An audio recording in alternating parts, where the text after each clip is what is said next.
Ward Ellison was 44 years old, and until that Saturday evening, he believed the two people sitting at his dinner table were the two people he trusted most in the world.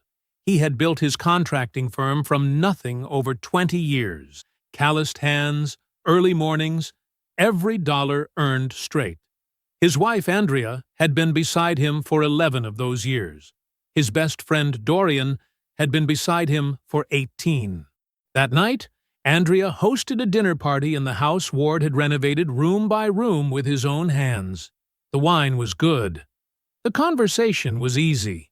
Ward felt genuinely at peace. Then he dropped his fork. He reached beneath the tablecloth to retrieve it. And what he saw in that 3-second moment, Dorian's hand on Andrea's inner thigh, and Andrea's hand pressing down on top of his, quietly dismantled everything Ward thought he knew about his life. He straightened up. He took a sip of water. He said nothing. Because what Ward Ellison discovered next, about the money, about the years, about the document Dorian had written to make sure Ward never saw a dime of what he built, would not be answered with anger. It would be answered with something far more dangerous. Before we jump into the story, comment where in the world you are watching from and subscribe, because tomorrow's story is one you need to hear. The drill bit caught the light when Ward held it up. He turned it once between his fingers, checking the tip the way a doctor checks a pulse. Quiet, certain, looking for something only he knew how to find.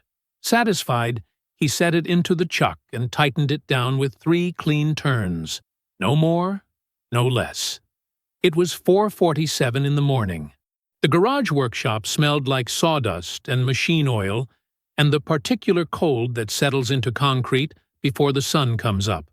Ward moved through it the way he moved through everything, without hurry, without waste. The tool wall ran the full length of the south side. Wrenches ranked by size, drill bits nested in their labeled foam, levels hanging perfectly horizontal, because a crooked level was a joke Ward didn't find funny. Everything had a place.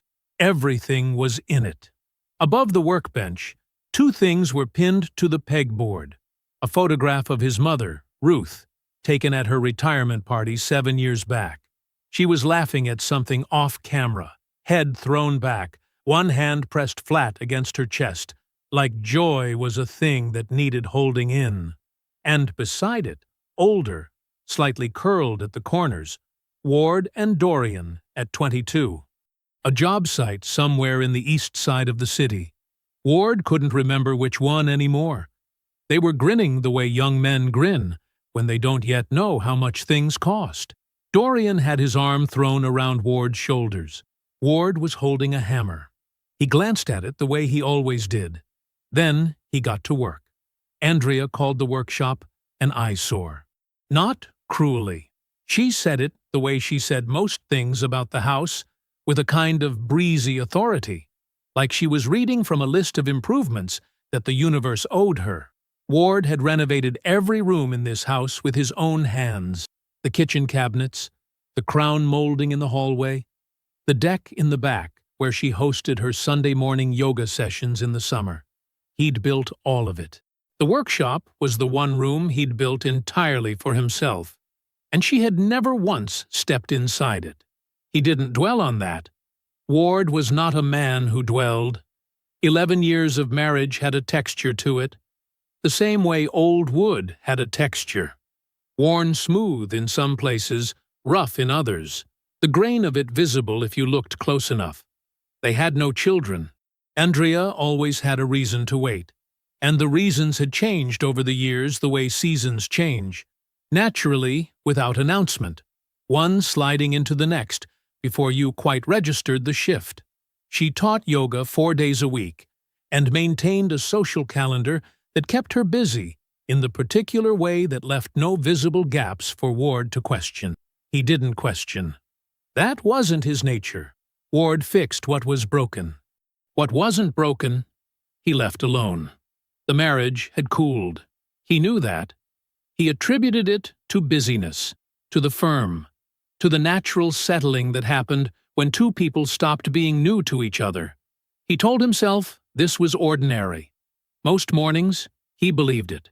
He set the drill down, picked up the leather notebook from the corner of the bench, worn brown cover, spine cracked from years of opening, and checked his materials list for the day's first sight. The notebook was dense with his handwriting. Estimates, measurements, supplier contacts, notes to himself in the margins. It was the most honest record of who Ward Ellison was, a man who wrote everything down and trusted what he could verify. He closed it, tucked it under his arm, and killed the workshop light. By 7, he was on site. By 4, he was home, showered, and standing in the kitchen doorway watching Andrea arrange cheese on a board with the focused energy she brought to anything people would see. The dinner party was her idea, as most social occasions were. 6 people, Ward and Andrea, Dorian and Beverly, and 2 of Andrea's friends whose names Ward could never quite keep sorted. One taught Pilates, one was in real estate. Both laughed too loudly at Dorian's jokes. It didn't matter. What mattered was that Dorian was coming, and Beverly and Ward was glad for it. Dorian was the kind of company that made a room feel bigger. 18 years. They'd met on a job when Dorian was a young associate doing site inspections for a developer, and Ward was the contractor who'd caught 3 code violations the developer's own team had missed. Dorian had laughed at Ward's bluntness instead of bristling at it. They'd gotten dinner after. They'd been brothers since. By 8 o'clock, the table was full and warm. Candles burned low in the center. Andrea's playlist moved through something soft and unobtrusive in the background. Beverly was telling a story about a hospital board meeting that had dissolved into total chaos over a catering invoice. And she was telling it well. Dry, precise, timing each beat. And Ward was laughing genuinely, the kind of laugh that surprised him when it came out. Dorian sat across the table, holding his wine glass by the stem, watching Beverly tell her story with the half-smile of a man publicly proud of his wife. He caught Ward's eye and gave a small nod, the kind that meant good evening, good wine, good people. Ward nodded back. This was what he'd built, right here. A life full enough to sit still inside. He reached for his fork. It slipped, fell. He dipped below the tablecloth to retrieve it. Dorian's hand was on Andrea's inner thigh, high up, comfortable. The hand of a man who had been there before. Andrea's hand covered his, not pushing away, pressing down. Ward straightened up. He placed his fork back on the table. He took a sip of water. Beverly was finishing her story. Andrea's friend, the one in real estate, was already laughing in anticipation of the punchline. Nobody looked at Ward. Nothing in Ward's face gave them a reason to. Ward set his napkin on the table. "Excuse me a second," he said. His voice was easy. Warm, even. Andrea glanced at him with the quick, automatic smile of a hostess checking that everything was fine. He gave her a small nod, all good, and pushed back his chair. He walked to the bathroom at the end of the hall. He stepped inside. He locked the door behind him. He didn't turn on the light. He found the edge of the bathtub in the dark and sat down on it. The porcelain was cold through his slacks. He set both hands on his knees and breathed. In through the nose, out through the mouth. Slow and even. The way he breathed on a job site when something had gone badly wrong and the crew was watching him for direction. 1 minute passed. He did not cry. Crying was for after. Maybe. This was not after. This was the moment where you assess the damage before you touched anything. You never touched anything before you assessed the damage. 2 minutes. His mind moved the way it moved on a troubled build, backward through the structure, looking for where the problem originated, not the surface crack, the source. Andrea, coming home at 7:30 on a Tuesday, saying yoga ran late, the particular way she said it. Fluid, unrehearsed, already moving toward the kitchen so her face was away from his. The guest room she'd repainted last spring. a deep charcoal gray that Ward had offered to do, and she'd waved him off, said she'd hired someone, didn't mention it until it was done. He hadn't thought anything of it. He was renovating a school gymnasium that month. He had been busy. The living room furniture replaced the fall before that. New sofa, new rug, new lamps. Andrea presenting it as a surprise, smiling at his reaction. He'd said it looked great. It did look great. He hadn't asked who helped her choose it. Dorian, at the 4th of July cookout 2 summers back, standing in Ward's backyard, tending Ward's grill with the ease of a man entirely at home. Ward had handed him the tongs himself. Had felt grateful, actually. Grateful that his best friend loved his house, loved his wife, loved the life Ward had built. He sat with that memory for a beat. Then he breathed it out and let it settle into the growing list of things he now understood differently. 3 minutes. He stood, reached for the light switch, clicked it on, and looked at himself in the mirror above the sink. His expression was calm. Not forced, genuinely calm, the way only goes that deep in a man who has spent 20 years making decisions in front of crews who needed to believe the problem was solvable. He turned on the tap, washed his hands thoroughly, and dried them on the hand towel Andrea had chosen, white, with a thin gray border. He unlocked the door and walked back to the table. Beverly had moved on to a second story. Dorian was refilling glasses. Andrea looked up when Ward sat down and handed him the wine bottle with a small, natural smile. He took it. He poured. He picked up the thread of Beverly's story and laughed in exactly the right place. For the next hour, Ward Ellison was the best dinner guest at his own table. He was present, easy, funny. He asked Dorian about a case Dorian had mentioned the week before and listened to the answer with genuine seeming interest. He topped off Andrea's friend's glasses without being asked. He complimented the cheese board. He was very good at it. That surprised him a little. How good he was at it. The guests left by 10:30. Beverly hugged Andrea at the door and told her the food was wonderful. Dorian clapped Ward on the shoulder on the way out. Firm, affectionate, 18 years of habit in a single gesture. Ward gripped his hand and smiled. "Good night, brother," Dorian said. "Good night," Ward said. They cleaned up together, the way they always did. Ward cleared the table while Andrea loaded the dishwasher.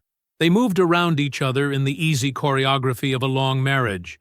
Not touching, not talking much, but not awkward either. Just 2 people in a kitchen at the end of an evening. When they were done, Andrea reached up and kissed his cheek. Her lips were warm. She smelled like wine, and the particular perfume she saved for company. "Good night," she said. "Night," he said. He watched her walk upstairs. He listened to the sound of the bedroom door closing. Then he stood in the kitchen in the quiet and made 3 decisions, not dramatically, not with grief, but with the same flat practicality he brought to a structural problem on a build. He would not confront either of them until he knew everything. He would not let either of them know he knew. He would find out exactly how deep this went before he moved a single inch. Later, in the dark beside her, Ward lay on his back with his eyes open. Andrea's breathing slowed and settled into sleep. The ceiling above him was invisible in the black. He stared at it anyway. He did not move. He did not sleep. He was already building. Andrea left at 8:15. Ward heard the garage door go up, then down. He waited until he heard her car reach the end of the street. Then he sat down at the kitchen table with his laptop, both phones, and the leather notebook he used for job estimates. He opened every account. The joint checking was fine. Grocery runs, the gas company, a few restaurant charges. Normal. He moved past it. The joint savings was not fine. He found the first transfer 14 months ago. A Thursday. $480, moved to an account number he didn't recognize. He wrote it down in the notebook. Below it, he wrote the date and the day of the week. He kept scrolling. The next one was 11 days later. $350. Different amount. Same destination account. Then $720 3 weeks after that. Then $510. Then $300. The amounts were never the same twice. Never round numbers. Never large enough to trip a notification he'd remember seeing. He kept scrolling and kept writing, each transfer in its own line, the amounts in one column, the dates in another, the running total in the margin. It was the same way he tracked materials on a complicated build, not because he couldn't do the math in his head, but because he needed it on paper where he could see the full shape of it. After 40 minutes, he had 2 full pages filled out in his tight, even handwriting. He added the margin column. $47,230. He set the pen down. He looked at the number for a moment. Then he drew a box around it, just a clean, square box, and moved on. He pulled up Dorian's contract files next. 3 years of filings for the firm. Liability agreements, subcontractor terms, insurance clauses, vendor documents. Ward had signed most of them at Dorian's office, or over lunch, or once in a parking lot before a game when Dorian had said just routine, same as last year, and handed him the pen with the easy confidence of a man who had always been trusted completely. Ward had always been comfortable with that. Dorian was the attorney. Ward was the contractor. Every man in his lane. He photographed every page now. Slow, methodical, each one flat on the kitchen table in good light. He wasn't a lawyer. He couldn't read all of it the way Dorian could. But he had spent 20 years reading blueprints, documents that looked dense and technical until you knew what you were looking for. And something in one of the liability clauses snagged him the same way a bad load calculation did. Not obvious. Just wrong in a way he could feel before he could explain. He photographed that page twice, circled nothing, just made a note beside the date. Check this. He closed the folders. He put the notebook in his truck bag. He called Patricia. Her name was Patricia Osei. He'd renovated her office building 4 years back, a gutted 2-story space near the county courthouse that she wanted rebuilt from raw concrete into something that looked like it meant something. She'd walked every phase of the build herself, in heels, asking questions no client usually asked. On the last day, handing him the final check, she'd slid her card across the table with 2 fingers and said, "If you ever need the other kind of help." He had kept the card. He sat in his truck in the driveway when he called her. Not a job site. He hadn't made it there yet. He just needed to be out of the house. She answered on the second ring. "Ward Ellison," she said. Her voice was precise, unsurprised, like she'd half expected the call eventually. "Patricia, I need a referral to a private investigator. Somebody good and quiet." A beat. "All right," she said. No question about why. No, is everything okay? Just the particular stillness of a woman who understood that if a man like Ward was calling her directly, instead of asking around, the situation was serious, and he already knew what he was doing. "I'll text you a name inside the hour," she said. "She's the best I've used." "That's all I need," Ward said. "Thank you." Patricia said, and ended the call. He drove to the job site anyway, parked in the gravel lot beside the supply trailer, and sat there for a while looking at the framed structure going up against the sky. A new medical office building, 12 weeks in, ahead of schedule. His crew moved between the beams at the far end. He watched them without getting out. He wasn't needed here today. He knew that before he came. He just needed somewhere to be that was his, something he had built, something that was exactly what it appeared to be. After a while he started the truck and drove home. He got dinner started before she came back. Chicken thighs in a cast-iron pan, rice on the stove, something green wilting in a colander by the sink. He was comfortable enough in a kitchen to do it without thinking, which left his mind free to run through the numbers again while his hands worked. When the garage door went up, he turned down the heat on the rice. Andrea came in carrying her mat bag, cheeks a little flushed from class, her hair pulled back.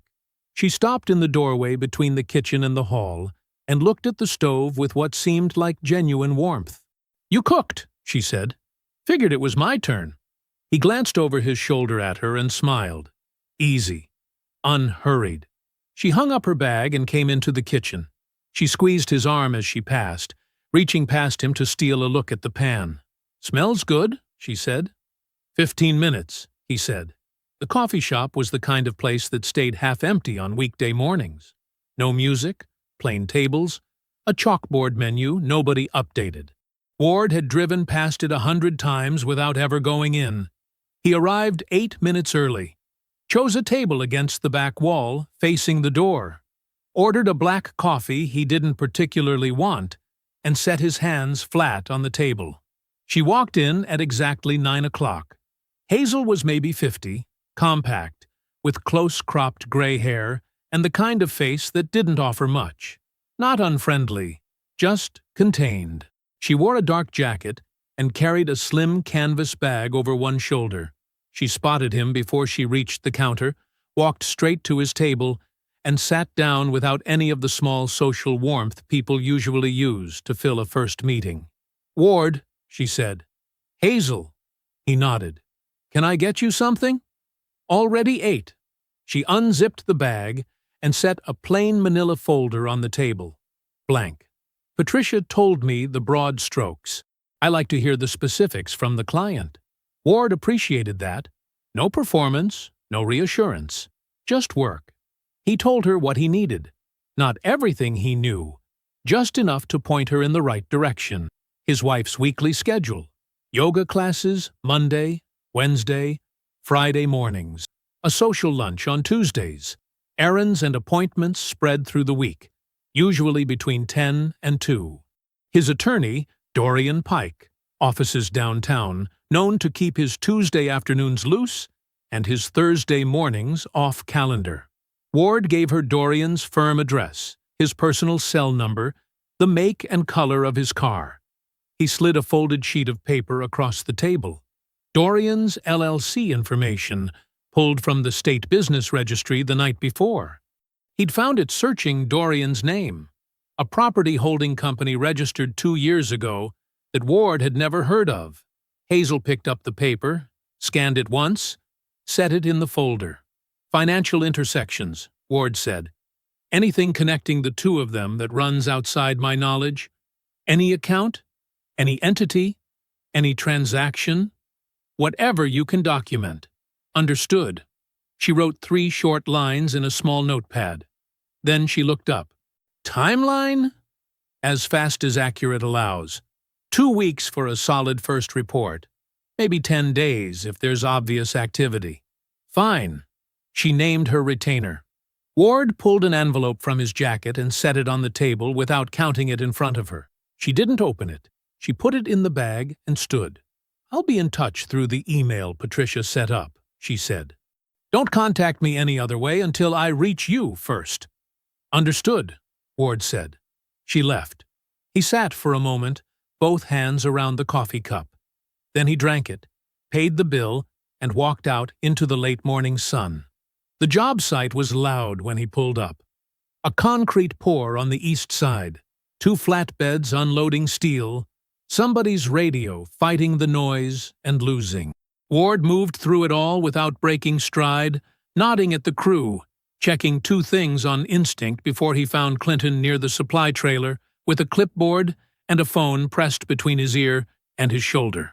Clinton held up one finger without looking at him, finished the call, turned. "Permits cleared on the south stairwell," he said. "Inspectors coming Thursday." "Good." Ward leaned against the trailer. He kept his voice level and his eyes on the crew. "I need a favor. Separate from the project." Clinton waited. Every subcontractor invoice routed through Dorian's firm in the last 3 years. All of them. Clinton's expression didn't shift. He just looked at Ward for a moment. The way a man looks when he's clocked that the question matters more than it sounds. "How soon?" Clinton said. "Tomorrow morning, if you can." "I can." He made a single note on the clipboard. "You need anything else with that?" "Just the invoices," Ward said. "That's all." Clinton nodded once and turned back to the site. No follow-up questions. No raised eyebrows. Just the quiet, efficient loyalty of a man who understood that Ward wouldn't ask for something without a reason, and that the reason was Ward's business, until Ward made it otherwise. Ward watched the pour for a few minutes before he left. He stopped at the florist on the way home. It used to be a Tuesday habit, something he'd started early in the marriage and kept up for years before life got busy and routine settled in and the gesture quietly disappeared. He hadn't thought much about stopping. He thought about it now as he paid for a bunch of yellow tulips, Andrea's preference in the early years. He wondered if she'd remember that. She was in the living room when he came through the door. He held out the flowers. Something moved across her face, quick and practiced. A soft opening of the eyes, a slight parting of the lips, the particular smile a person produces when they know the shape of a moment and how to fill it. "Ward," she said. Her voice landed warm, like she meant it. "Figured it had been a while," he said. She took them and pressed a kiss to his cheek. She carried them to the kitchen, already talking about a vase. He watched her back. He watched how naturally it came. They ate dinner at 6:30. Andrea talked about her day. A difficult student in her noon class. A conversation with a friend about a vacation they were both considering. Ward listened, asked the right questions, refilled her water glass when it got low. She was good. That was the thing sitting across from him now, heavier than any of the numbers in his notebook. She was very good. And people didn't get that good at something in 14 months. They got that good over years, building the habit slowly, the way water works through concrete, patient and invisible, until the damage is already done. The file came through on a Thursday morning. Ward was sitting in his truck outside a hardware supply store, engine off, a cup of gas station coffee going cold in the cup holder. He saw the notification on the secure app Patricia had set up. A plain icon, no subject line, nothing identifiable. He tapped it open. Entered the password. Let the file load. Hazel didn't write much. She didn't need to. The photographs did the work. Time-stamped. Clear. Tuesday afternoon, 1:14 p.m. Andrea in a dark coat, sunglasses pushed up on her head, walking through a parking garage. Dorian 3 steps behind her, hand light at the small of her back. The kind of familiar touch that only exists after a long time. Next photograph. The same garage, different angle. A door. A unit number. Then the LLC documentation. 2 pages. Hazel had highlighted 3 things in yellow. The LLC name, the registered agent, Dorian's personal attorney, a name Ward didn't recognize, and the registration date. 3 years ago. Ward set the phone face down on the passenger seat. He looked through the windshield at the parking lot. A woman was loading mulch bags into an SUV. A teenager was collecting carts. The morning was doing what mornings do. Ordinary, indifferent, moving right along. 3 years ago. He had met Dorian for his birthday 3 years ago. They'd had dinner, just the 2 of them, at a steakhouse Dorian had picked. Dorian had ordered the good bourbon and made a toast about brotherhood. Ward could still remember the weight of the glass in his hand. The money, the $47,000, started moving 14 months ago. He'd found that and thought, this is where it began. The betrayal had a start date in his mind. A 14-month wound, but the apartment LLC was 3 years old, which meant the money wasn't the beginning. The money was what you did in the middle of a plan, when you were ready to start moving toward the exit. They had been building something for 3 years, with his money, using his attorney, inside his marriage. And they'd done it so cleanly, so patiently, that he'd handed them flowers last Tuesday, and watched her smile and felt nothing but cold confirmation. Ward picked the phone back up. read through the rest of the report. Thursday mornings. Beverly was at the hospital by 7. Dorian's calendar was clear by design.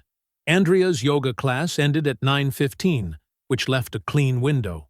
Hazel had documented 5 consecutive Thursdays, 5 Tuesdays, 10 meetings, probably hundreds before that. He sat for another few minutes.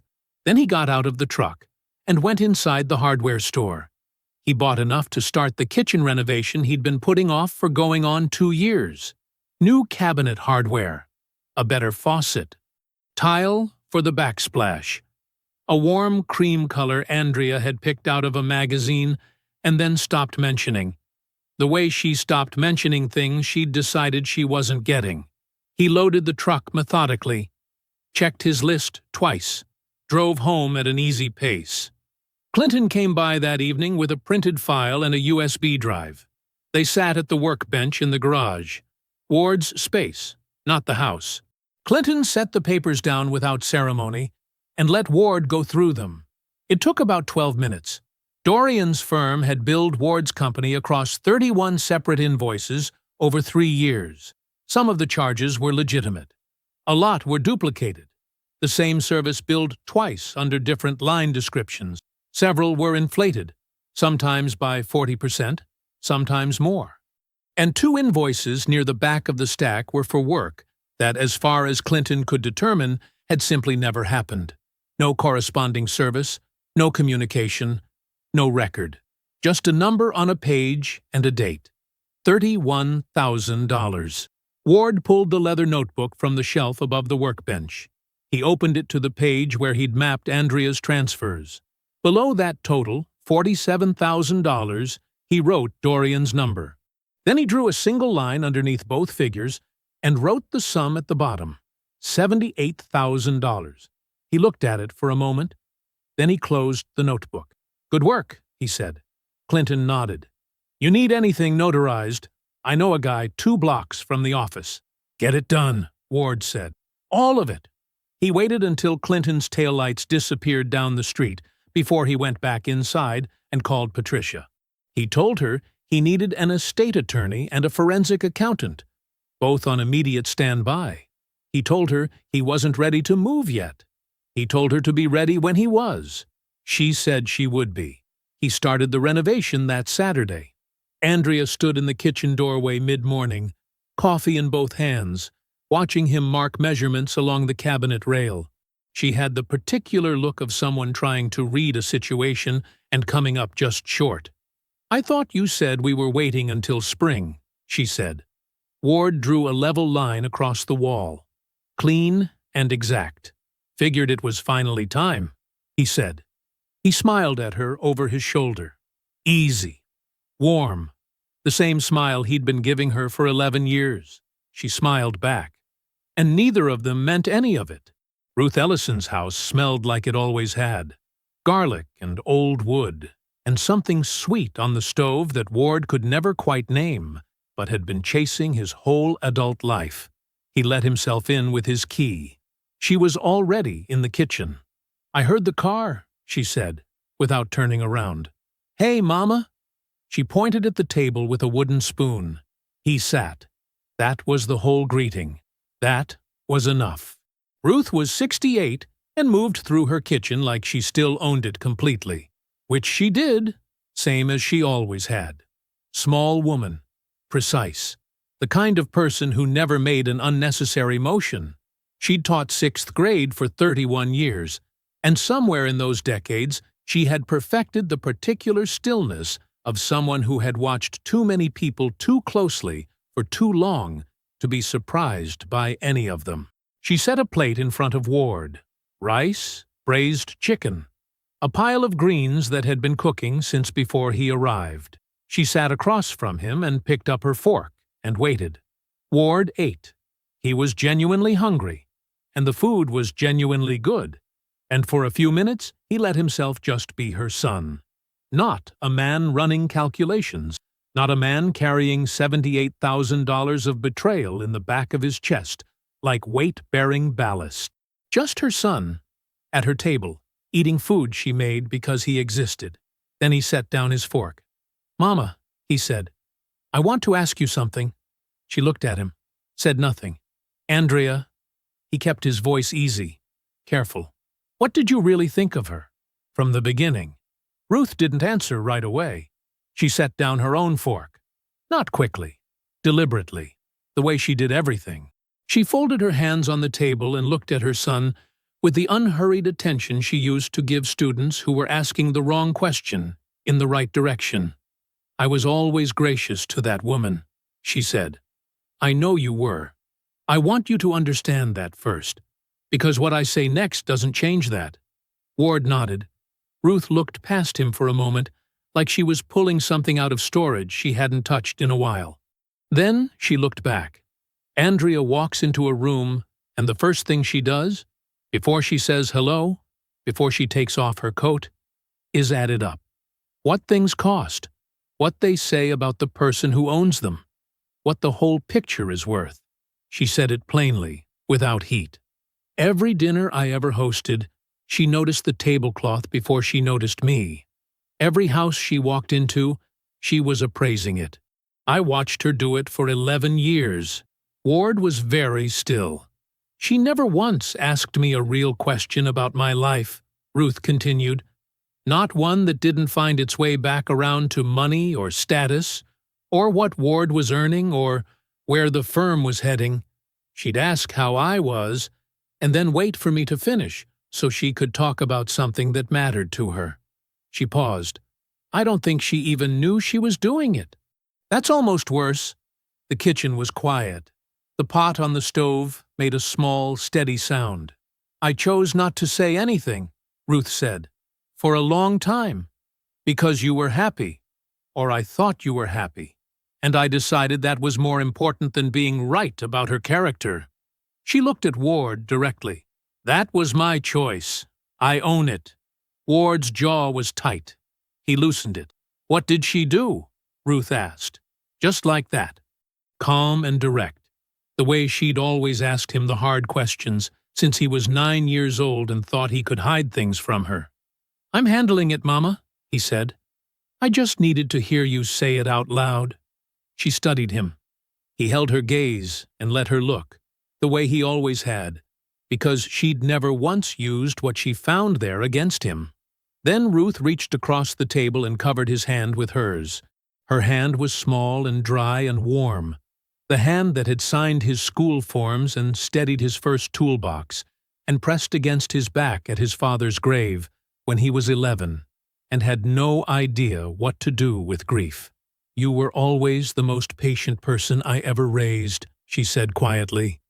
"I used to worry about that, thought people would see it and take advantage." Ward said nothing. Ruth's eyes stayed on his, steady and clear. "I see now," she said. "I should have been worrying for them." He left an hour later with a foil-wrapped plate for the week and the shelf dimensions Ruth had mentioned needing. He'd get to that soon, he told her. She walked him to the door and patted his arm once and went back inside without watching him go. That was her way. He drove home through the early evening with the windows down. The air was cool. The roads were easy. He didn't turn on the radio. He didn't need to think anymore. That was the thing. He'd come to his mother's house carrying questions he already knew the answers to, and she had said them back to him in her voice, which was the only voice that had never once told him anything but the truth. The foundation was solid. Now he could build. Patricia's office was on the 14th floor of a building downtown that Ward had walked past 100 times without ever going inside. Glass and clean lines. The kind of place that charged by the hour and made sure you felt it. Her conference room was quiet. A long table, 4 chairs, a window that looked out over the city at mid-morning, when the streets below were full of people going places they thought mattered. Patricia sat across from Ward. Beside her was a man named Gerald Ossie, estate attorney, gray at the temples, reading glasses pushed up on his forehead. He had a calm, practiced way of opening folders that told you he had delivered difficult information before and knew how to do it without drama. Ward had brought his own folder. Everything Patricia had asked for. The original will, the updated documents, 3 years of Dorian's contract work. Gerald started from the beginning. Ward watched him read, watched his eyes move down the pages with the particular stillness of a professional recognizing something wrong. Gerald turned one page, then went back to the previous one, then forward again. He took off his reading glasses. "Mr. Ellison," he said, "when was the last time you read this will? The updated version? In full?" "Dorian walked me through the changes over drinks," Ward said. "About 2 years ago. Said it was mostly boilerplate cleanup." Gerald set the document flat on the table and turned it so Ward could see the section he was pointing to. The language was dense, legal, but Gerald translated it sentence by sentence with the patience of a man who understood that the damage lived in the details, and the person sitting across from him deserved to understand every inch of it. The updated will gave Andrea full control of Ward's business upon his death. Not a percentage, not a shared stake. Full control, with liquidation authority, meaning she could dissolve the firm entirely and convert its assets to cash. That cash would then route through a holding LLC before distribution. Gerald slid another page across. The LLC name. Ward recognized it. It was the same LLC Hazel had pulled in her report. The one registered 3 years ago. The one attached to the apartment. Dorian's LLC. Ward read the page twice. Then he set it down. The room was very quiet. Patricia said, "I'm going to step out and give you some time." She didn't wait for him to answer. She stood, and Gerald stood with her, and they walked out and pulled the door shut behind them with the soft click of people who knew when to leave a man alone with something heavy. Ward sat with both hands flat on the table. He looked at the documents spread in front of him, the updated will, the LLC registration, Hazel's photographs, Clinton's invoice audit, all of it laid out in the clean, fluorescent light of a conference room on the 14th floor. He breathed in, held it, breathed out. This was not about a marriage going cold. It was never about that. The affair was the cover. The money transfers were the middle. This, the will, the LLC, the liquidation clause, this was the destination. They had built a structure designed to transfer everything Ward had ever made directly into Dorian's hands. The only thing standing between their plan and completion was Ward himself. He had been working against a clock he didn't know was running. He breathed in again, out, steady. When Patricia came back 9 minutes later, Ward was sitting exactly as she had left him. Hands flat, eyes forward. "Tell me what I need to do," he said, "to make sure not $1 goes to her." Patricia sat down and opened her legal pad. "Quite a bit," she said. "And I know exactly how." They worked for 2 hours. By the time they finished, a corrected will had been drafted, one that Dorian had no hand in and no knowledge of. Ruth Ellison was named co-trustee. The business was restructured with full documentation through Patricia's firm. Every asset was accounted for, protected, and filed before Ward shook Gerald's hand and took the elevator back down to street level. He sat in his truck for a moment before starting the engine. One more thing. He found Beverly's number and called it. She picked up on the second ring. "Beverly." He kept his voice easy. "It's Ward. I'm sorry to call out of the blue like this. I was hoping we could meet. Privately." A pause. "It concerns Dorian." The silence that followed was not the silence of surprise. It was the silence of a woman who had been carrying something unnamed for a long time and had just been handed permission to set it down. "When?" "Whenever works for you. Sooner is better." "Tomorrow," she said. "Lunch." They met at a restaurant neither of them had been to before. Neutral ground. Ward brought Hazel's documentation and the LLC records in a plain folder. He did not lead with emotion. He led with facts. The photographs, the dates, the registration, the will. He walked her through it the way he would walk a client through a structural assessment. Here is what exists. Here is what it means. Here is the damage. Beverly absorbed it page by page. Her face moved. Ward watched it move, but she did not cry, and she did not raise her voice. She sat very straight and very still, like a woman who had been quietly bracing for impact for longer than she could name. When he finished, she closed the folder. She looked at Ward across the table. "What do you need from me?" she said. He called Clinton from the parking lot before he pulled out. "Hey," Ward said. "Start clearing your calendar for the end of the month." A short pause. "How much of it?" "One evening," Ward said. "I'll handle the rest. I just need you at the table." "I'll be there," Clinton said. No questions. Ward ended the call. He set the phone on the passenger seat. He pulled out of the lot and drove toward home through the late afternoon, the city moving past his windows in long, familiar shapes. The will was filed.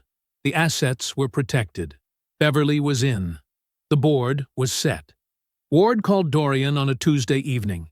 He was standing at the kitchen counter when he dialed. Andrea was in the next room. He could hear the low sound of her television program through the wall. Dorian picked up on the first ring. "Ward, what's good, brother?" The word brother landed the way it always did. Easy, warm, automatic. Ward had heard it 1,000 times.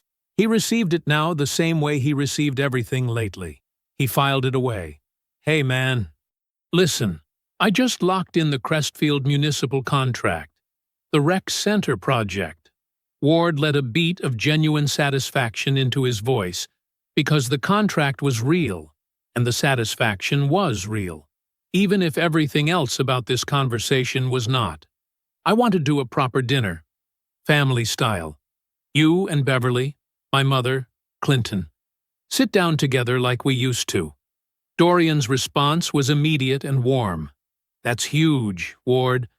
That project, I know how long you've been after that one." "Absolutely. Yes. When are you thinking?" They settled on a date. Ward kept it short, kept it light. He ended the call the way Dorian expected. Easy, grateful, nothing out of the ordinary. He set his phone down on the counter. Then he walked into the living room and asked Andrea if she'd be willing to plan the menu. Her face opened up the way it did when he gave her something to organize. She sat forward on the couch. "Of course," she said. "What are you in the mood for?" "I was thinking we could do that lamb, the slow-roasted one. And I found this new appetizer I've been wanting to try." "Whatever you think," Ward said. "You always do it right." She smiled at that. A real smile, or close enough to one that he couldn't tell the difference anymore. He smiled back and let her talk through the menu while he stood in the doorway and listened, and did not think about what she didn't know she was planning. He briefed Clinton the following Thursday afternoon on a site visit.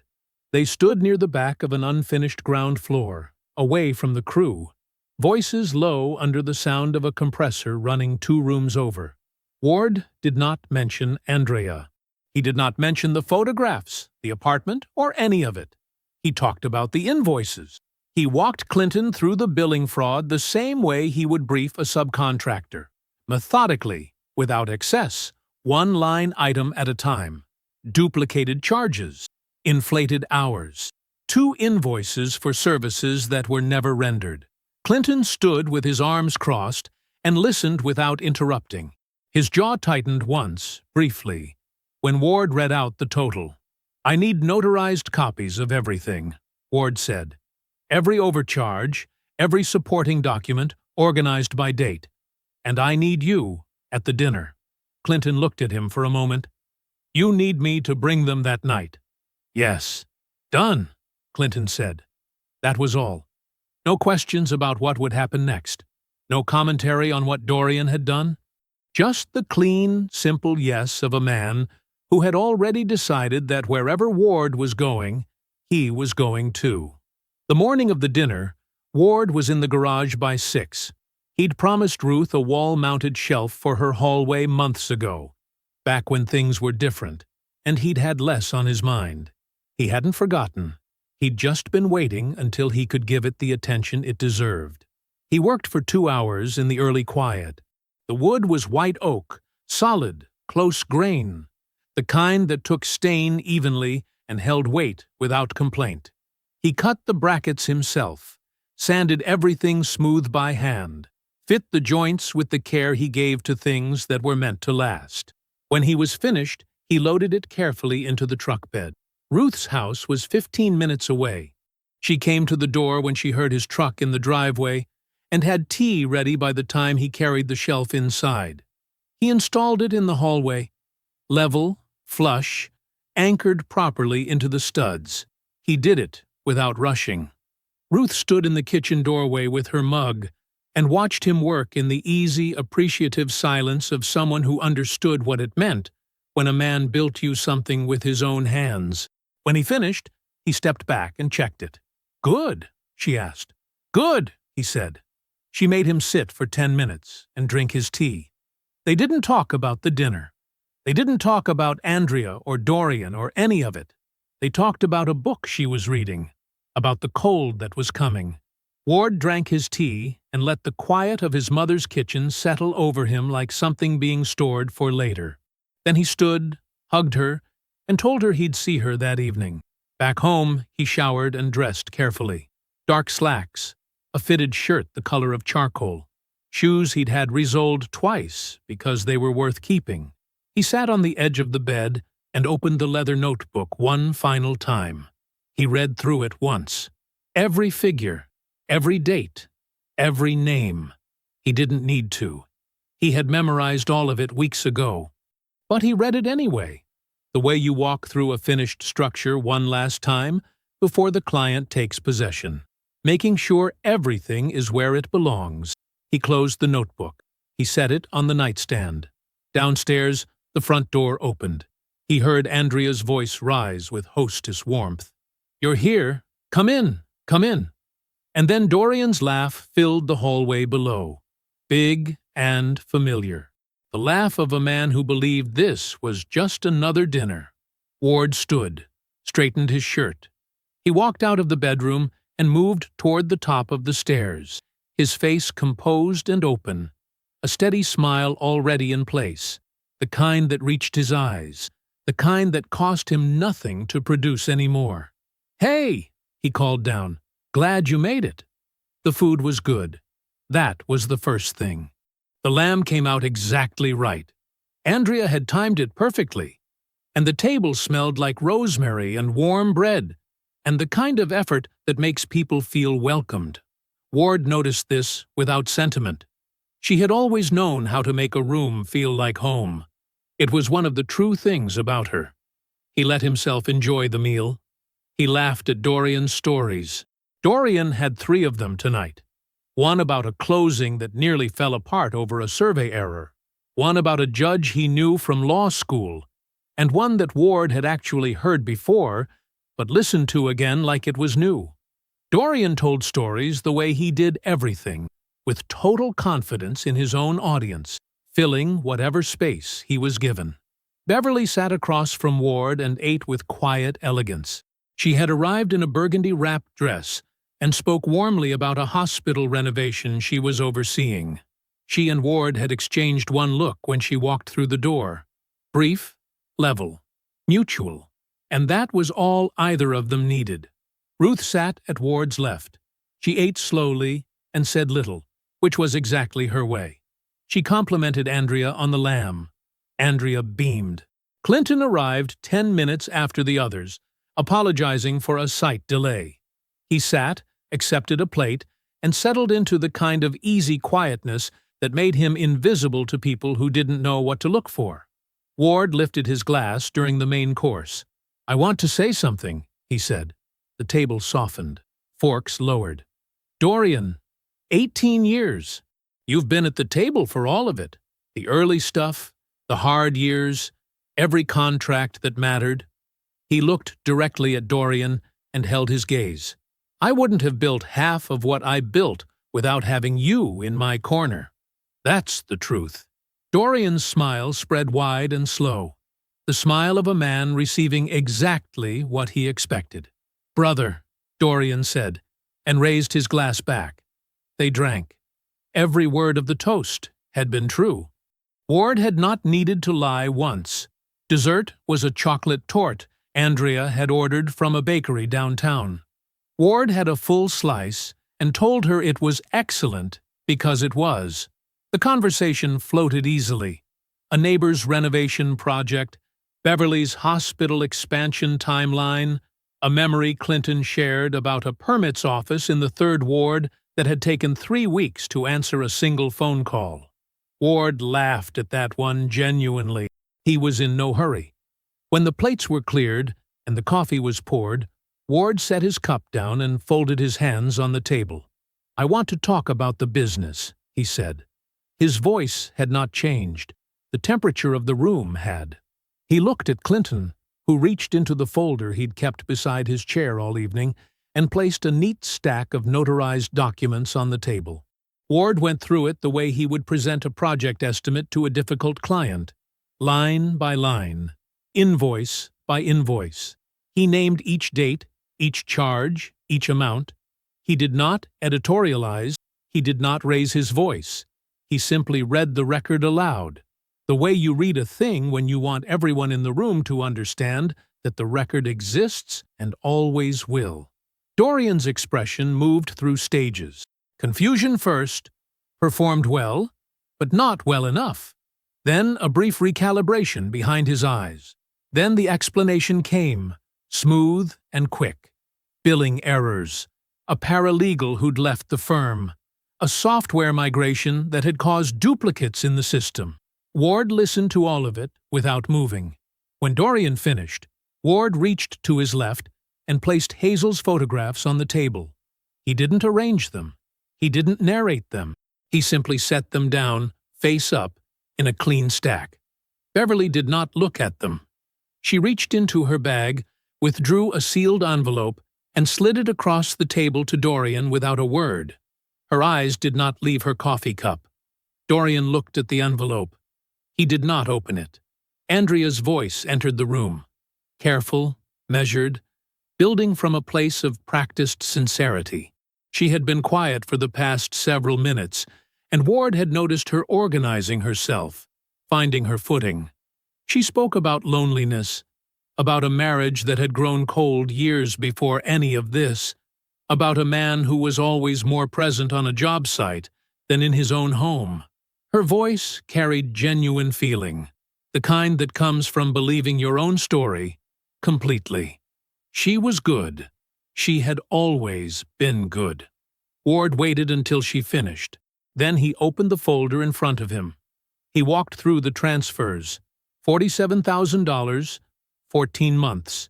Amounts she had kept small and irregular, and well below the threshold that would have triggered an alert.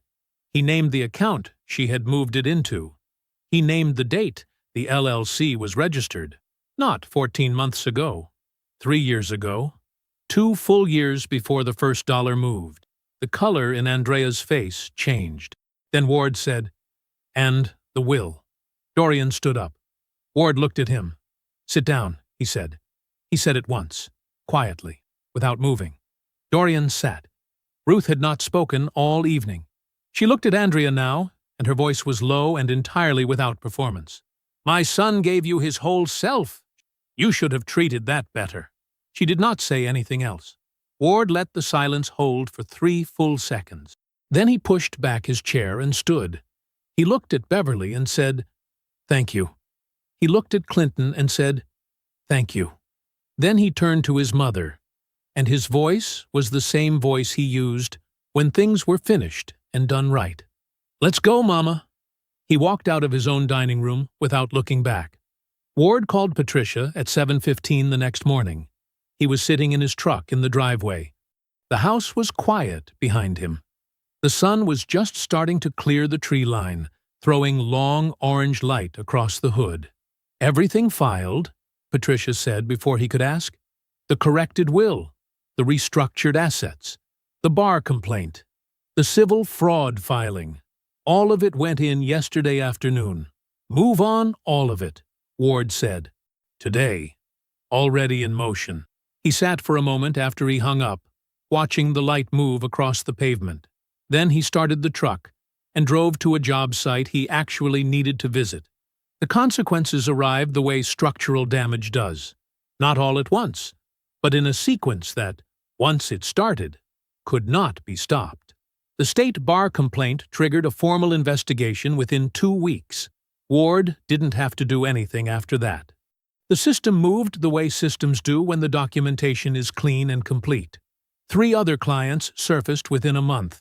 Small business owners, a property developer, a woman who had used Dorian's firm for an estate matter 2 years prior. They had all noticed discrepancy. None of them had said anything because Dorian was charming and credentialed and spoke with the authority of a man who expected to be believed. That authority disappeared quickly once people understood they were not alone in what they'd noticed. Beverly's divorce attorney was precise and unhurried. The apartment LLC surfaced in discovery on a Tuesday. By Thursday, Dorian had been served with 3 additional civil filings from former clients. The apartment was gone within 60 days, absorbed back into the marital asset pool that Beverly's attorney was systematically and thoroughly picking apart. Without Beverly's income, without the apartment, without the firm's reputation holding steady enough to bring in new retainers, Dorian lost his footing entirely. The practice didn't collapse in a single dramatic moment. It just stopped working. The way a building stops working when you remove enough of what holds it up. Clients didn't renew. Referrals dried up. The office manager found other employment. The junior associate he'd taken on 2 years ago quietly transferred her license to a firm across town. By the time the bar suspended his license, pending the full investigation, there wasn't much left to suspend. Andrea's divorce was unambiguous. The prenuptial agreement had been drafted by Dorian himself 11 years ago, back when he was Ward's trusted attorney and closest friend, back before any of this was anything. He had drafted it without explaining its full terms to Ward, assuming, correctly, that Ward trusted him completely, assuming, incorrectly, that it would never matter. It mattered now. The agreement's language was precise in ways that benefited Ward entirely. Andrea received what the law required, and nothing more. Her personal belongings, her yoga clients, a 1-bedroom apartment she had to furnish herself, with money she had to earn herself. She called Ward twice. Both times, he looked at her name on his phone and set it face down on the table and let it ring out. He did not block her number, and he did not answer it. He simply declined, the way you decline an estimate that doesn't make sense, without anger, without explanation.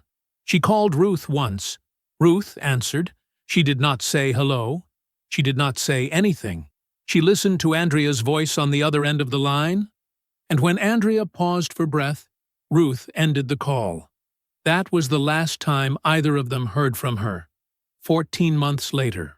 Ward stood at the edge of a cleared lot in the early morning, the kind of morning where the air was still cool enough to think clearly, and the light came in sideways and turned everything gold. The Community Recreation Center, his largest municipal contract, 3 buildings, a central field, a renovation of the original structure the city had been trying to do something with for a decade. Clinton stood beside him, tablet in hand, walking through the materials timeline for the week. Concrete pour is confirmed for Wednesday, Clinton said. Electrical team is staged. We're good. Ward nodded.